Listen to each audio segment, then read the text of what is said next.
Les fêtes de Pessah s'achèveront donc ce week-end, une fête marquée par le coronavirus et les Juifs ont en plus subi pendant cette fête, c'est vrai, un événement grave à Sarcelles. On va en parler dans un instant et pour en parler, nous accueillons justement le président du CRIF, Francis Khalifa. Bonjour. Bonjour.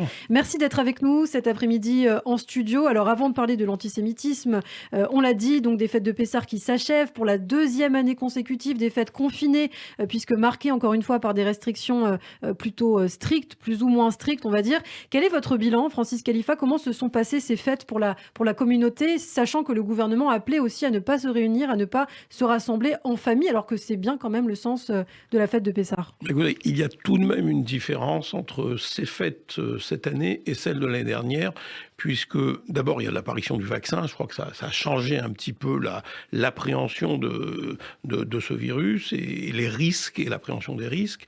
Et puis surtout, c'est que nous n'étions pas dans une interdiction totale de culte ni de réunion.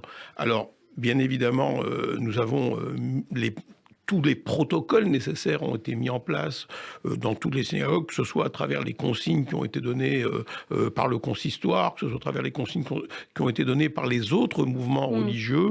L'ensemble des protocoles qui étaient des recommandations strictes du gouvernement ont été appliqués dans les synagogues. Et on peut dire que les premières fêtes se sont passées quasi normalement, avec bien sûr des jauges d'assistance. Donc les gens ont peut-être pas toujours été dans la synagogue où ils avaient l'habitude d'aller parce il y avait trop de monde, donc ils ont peut-être été ailleurs. Il y a eu tous les événements aussi, c'est vrai. L'année dernière, aucun mariage, par exemple, n'a pu être célébré. Et là, on voit qu'il y a le retour quand même.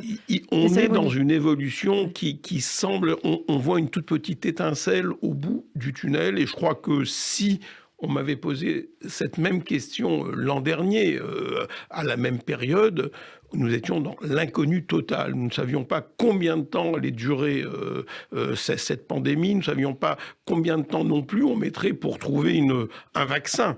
Et là, je crois que la science a fait un bond énorme. Puisqu'en à peine un an, nous avons déjà des vaccins. Les gens commencent à être vaccinés. Et puis, il y a un effet tellement positif à ces vaccins. C'est que l'on parle d'Israël en termes positifs. 5 millions de personnes vaccinées en Israël. Depuis maintenant quasiment des mois, on ne parle que d'Israël, de l'exemple israélien. Et je crois que ça fait du bien. Parce qu'on a tellement l'habitude d'entendre parler de façon négative d'Israël qu'aujourd'hui, entendre tout ce flot de louanges qui va vers cette gestion de la crise sanitaire telle qu'elle a été faite en Israël, je crois que ça fait du bien aussi. Alors des bonnes nouvelles, mais des mauvaises, il y en a aussi malheureusement en France, puisque dans l'actualité aujourd'hui, également, l'antisémitisme à nouveau. On l'apprenait hier soir, seulement hier soir, une nouvelle tentative d'attentat terroriste, on peut le dire, aux abords de la synagogue à Sarcelles. Un homme armé d'un long couteau a tenté d'attaquer des jeunes juifs. Et l'homme, après avoir été mis en examen et placé sous contrôle judiciaire, a été quand même, chose surprenante, libéré. C'est assez déroutant. Il a été même réaperçu hier matin aux abords de la synagogue, ce que nous a dit Moïse Kaloun ce matin sur Radio J. Votre sentiment aujourd'hui par rapport à cette affaire, Francis Khalifa? Avant de venir directement à l'affaire, 2 mots peut-être pour vous dire que l'antisémitisme aujourd'hui est devenu une constante de la société française. Et ça, c'est la véritable inquiétude que nous avons. C'est que l'on voit bien que depuis le début des années 2000, les choses ne changent pas. Et quelles que soient les mesures qui sont prises, on voit bien que l'évolution est toujours négative. Et on est d'année en année dans un antisémitisme qui se transforme, qui évolue, qui se modifie, mais qui reste toujours aussi négatif dans la société française. Et je crois que ce que vivent aujourd'hui les Français juifs, c'est cette crainte que tout peut arriver. On vit dans cette inquiétude que tout peut arriver parce que l'innommable est déjà arrivé. Nous avons eu 12 Français juifs qui ont été tués en France depuis le début des années 2000, ça veut dire qu'il peut encore arriver n'importe quoi, et nous l'avons vu. Mais nous l'avons vu, bien sûr, à Sarcelles le 29 mars dernier, mais nous l'avons vu aussi le début mars à Marseille. N'oublions pas que là aussi, un homme armé d'un couteau rôdait autour de l'école Yavneh à Marseille avant de se diriger vers une boulangerie cachère. Oui. Et à Marseille, oui, c'est terrible. C'est terrible parce que finalement, on s'aperçoit qu'on peut se promener aujourd'hui en France, être d'origine pakistanaise sans papier en France, être SDF, Oui. se promener avec un couteau, menacer des jeunes gens avec un couteau, être arrêté parce que la police a fait son travail, le SPCJ a fait son travail, la police est arrivée, l'homme a été emmené au commissariat, mise En examen, oui. mise en examen, Placé sous contrôle judiciaire. placé Oui. sous contrôle judiciaire. Non, d'abord mise en examen en cellule. Et qu'est-ce qui se passe? Le juge de la liberté décide de le remettre en liberté sous contrôle judiciaire. Et comment l'expliquer selon vous? C'est incompréhensible et je me suis entretenu hier avec le procureur du Val d'Oise, Éric Corbeau, pour lui dire mon étonnement, et il m'a tout de suite dit que bien évidemment le parquet avait fait appel de cette décision du juge de la liberté, mais malheureusement pour l'instant, en attendant que l'appel soit étudié, il est toujours en liberté et je suis très inquiet de savoir qu'il rôdait hier encore à Sarcelles. Oui, donc on voit bien qu'il y a un dysfonctionnement total aujourd'hui au niveau de la justice et c'est aussi une inquiétude forte que nous avons, c'est la réponse pénale qui n'est pas à la hauteur de ce qui se passe aujourd'hui on ne peut pas aujourd'hui faire reculer l'antisémitisme tant qu'on n'aura pas une réponse pénale qui soit à la hauteur des actes qui se produisent dans notre pays.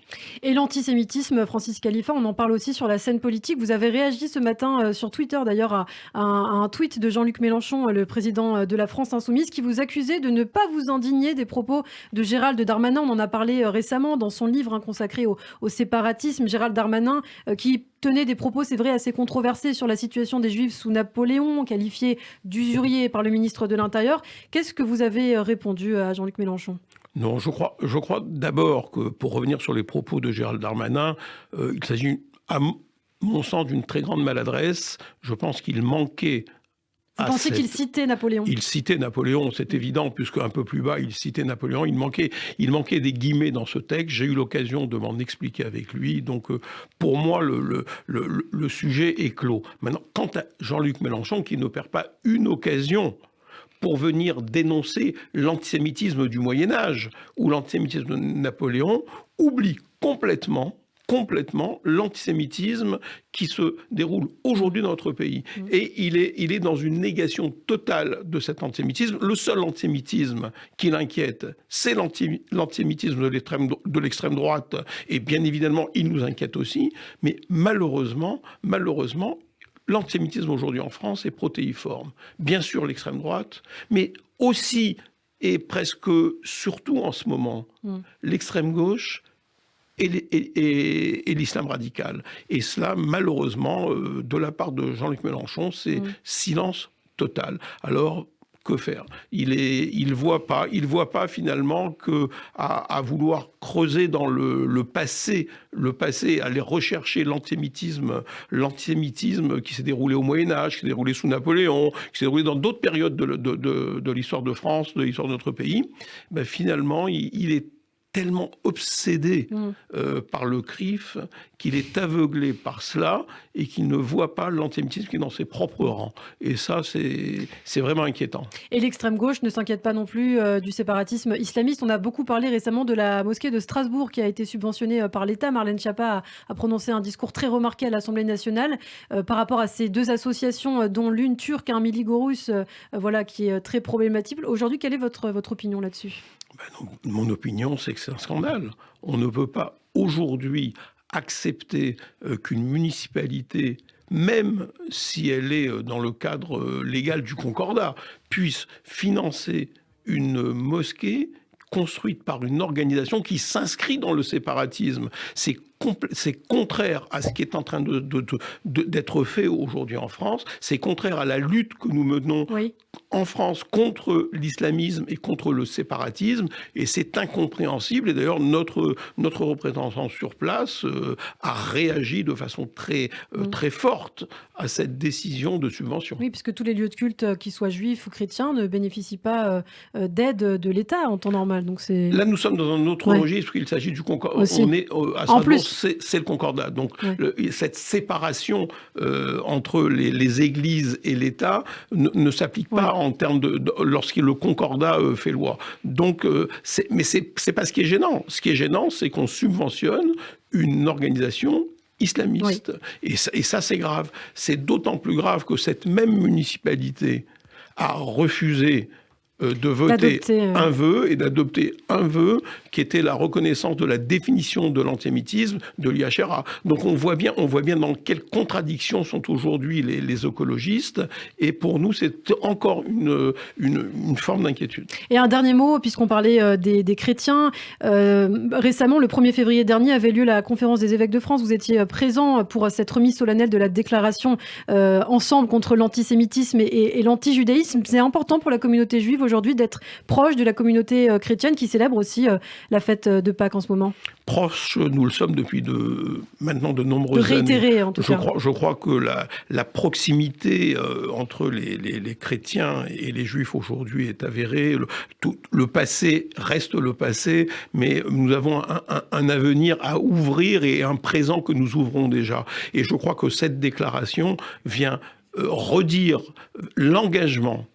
Elle est importante parce qu'elle vient redire l'engagement de l'Église de France dans la lutte contre l'antisémitisme, et c'est important. C'est important parce que nous avons l'amitié a besoin aussi d'actes forts. Et c'est un acte fort qui est posé aujourd'hui dans l'amitié judéo-chrétienne. Merci beaucoup, Francis Khalifa, président du CRIF, d'avoir répondu à nos questions. Je rappelle que vous officiez tous les mardis en tant que chroniqueur dans le Grand Journal de Steve Nadjar. Merci beaucoup, à très bientôt. Merci à vous.